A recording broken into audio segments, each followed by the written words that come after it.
Bismillahirrahmanirrahim. Assalamualaikum warahmatullahi taala wabarakatuh. Perkenalkan, nama saya Ahmad, NIM 0120519, Prodi Ilmu Politik, kelas C angkatan 2020. Saya akan membacakan tugas saya, yaitu dari mata kuliah Sistem Hukum di Indonesia. Tugas ini sebagai tugas ulangan tengah semester 2020 ini, tepatnya pada hari Kamis. Tepatnya pada hari Kamis ini, tanggal 12 Mei 2022. Saya langsung saja dari materi yang saya bawakan.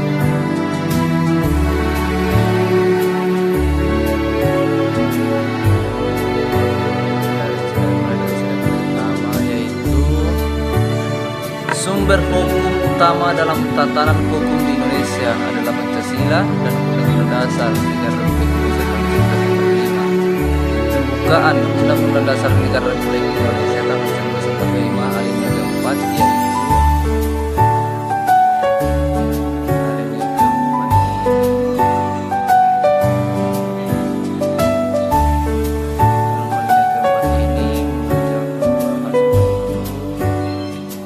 membentuk suatu pemerintahan negara Republik Indonesia dan melindungi segenap bangsa Indonesia dan seluruh tumpah darah Indonesia, dan untuk memajukan kesejahteraan umum dan mencerdaskan kehidupan bangsa, dan ikut melaksanakan ketertiban dunia, perdamaian abadi dan keadilan sosial.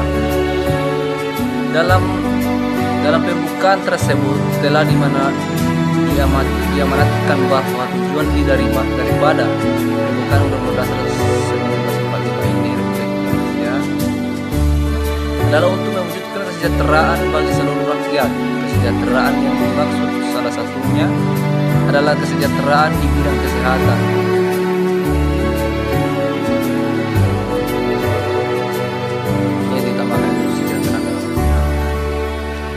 Kesehatan merupakan hak asasi manusia dan salah satu unsur kesejahteraan yang harus diwujudkan sesuai dengan cita-cita bangsa Indonesia sebagaimana dimaksud dalam Pancasila dan pembukaan Undang-Undang Dasar Negara Republik Indonesia tahun 1945. Oleh karena itu, setiap kegiatan dan upaya meningkatkan derajat kesejahteraan masyarakat dan setinggi-tingginya penting artinya bagi pembentukan sumber daya manusia di Indonesia, pembentukan ketahanan dan daya saing bangsa dan serta pembangunan nasional. Pelayanan kesejahteraan merupakan hak dimiliki oleh masyarakat Indonesia yang pelaksanaannya wajib diselenggarakan oleh pemerintah yang berwenang.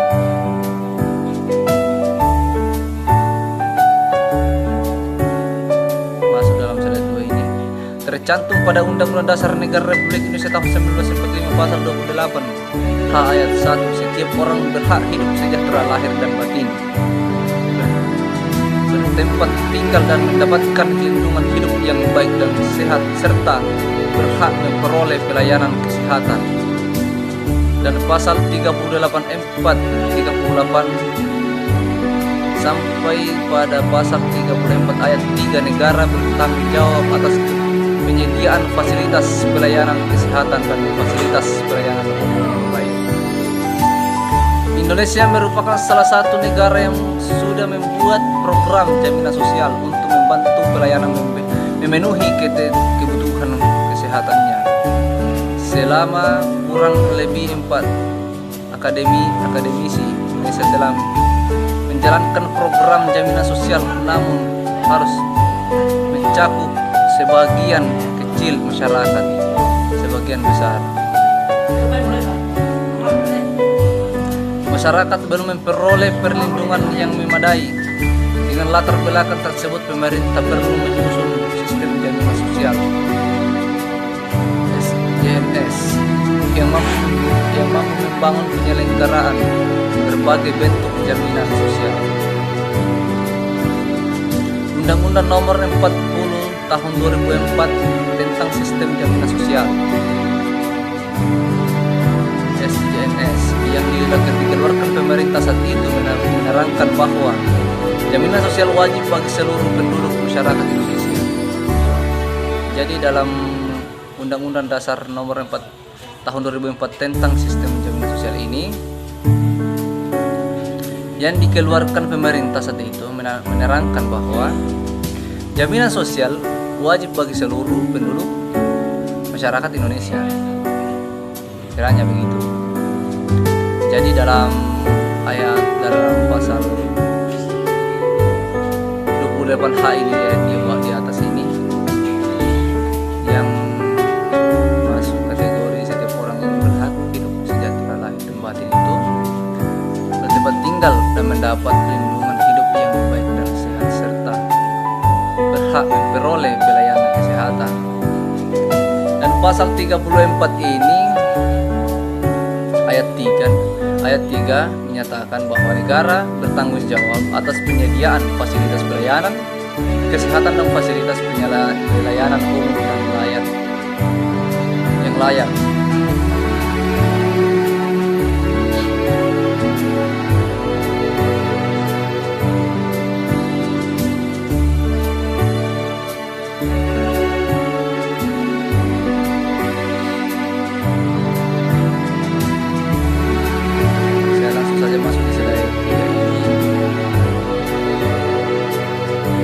Perlindungan hukum terhadap peserta BPJS dalam pelayanan kesehatan di Rumah Sakit PKU Muhammadiyah Surakarta.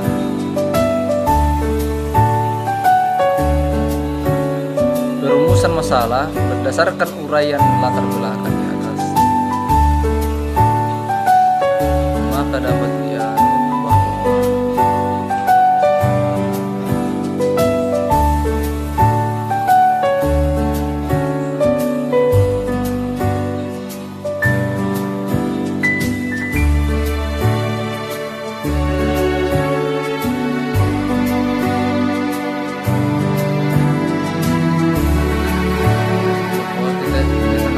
menyelenggarakan program jaminan atas kecelakaan kerja, kematian, jaminan pensiun dan jaminan hari tua.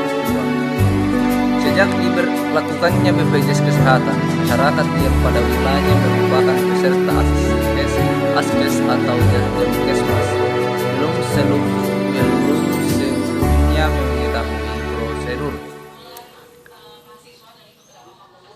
baru pada program jaminan sosial atau jaminan kesehatan nasional yang diselenggarakan BPJS Kesehatan, sehingga masih banyak peserta yang mengalami kendala dalam memperoleh pelayanan kesehatan.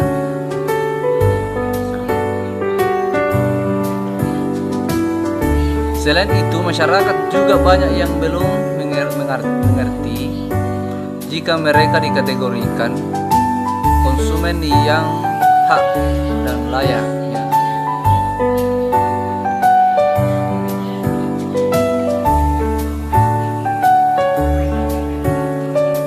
BPJS dalam menjalankan programnya masih belum menuai hasil yang optimal sebagaimana yang diharapkan dari pemerintah Indonesia yang menyelenggarakan jaminan kesehatan sosial nasional.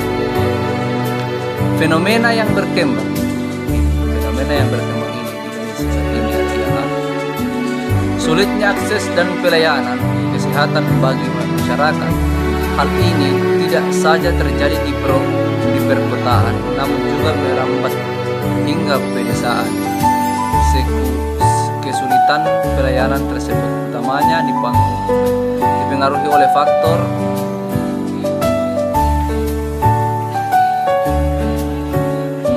finansial. Banyak dijumpai di daerah-daerah di Indonesia masyarakat miskin dan menderita sakit parah atau penyakit tergolong berat tidak dapat disembuhkan karena ada biayaan pengobatan, sehingga pada akhirnya lambat ditangani atau tidak ditangani sama sekali, sehingga pada akhirnya penyakitnya semakin parah bahkan mengakibatkan kematian faktor penyebab lainnya adalah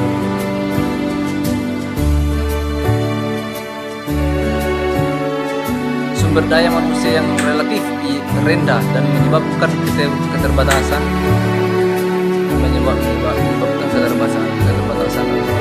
informasi, misalnya itu berinformasi tentang aturan hak dan kewajiban masyarakat sebagai pasien yang membutuhkan pelayanan medis agar terhindar dari hal yang tidak diinginkan, misalnya pelayanan dari tenaga medis yang tidak menyenangkan, malpraktik dan lain sebagainya. Dalam penyelenggaraan sistem hukum kesehatan yang dilakukan oleh BPJS ini,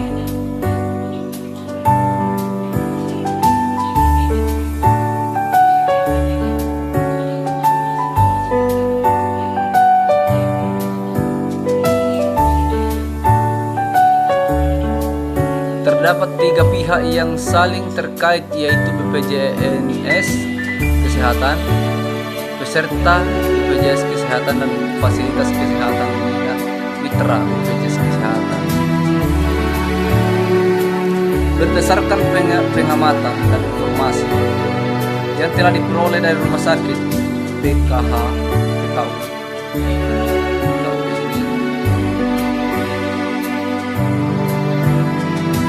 berdasarkan Muhammadiyah merupakan rumah sakit fasilitas kesehatan BPJS, di mana fasilitas kesehatan BPJS sendiri merupakan tempat atau sarana bagi peserta BPJS dalam mendapatkan pelayanan kesehatan berdasarkan uraian latar belakang di atas. Maka dalam skripsi ini, dalam buku ini tertarik untuk menyusun penelitian hukum.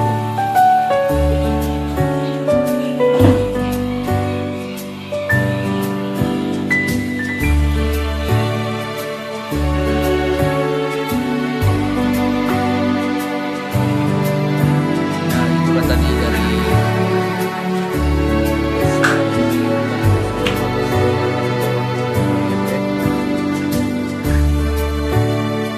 dan barangkali jika ada kekurangannya di video saya ini, saya ucapkan sebagaimana minta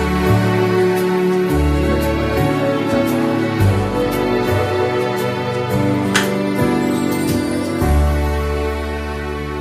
Akhiri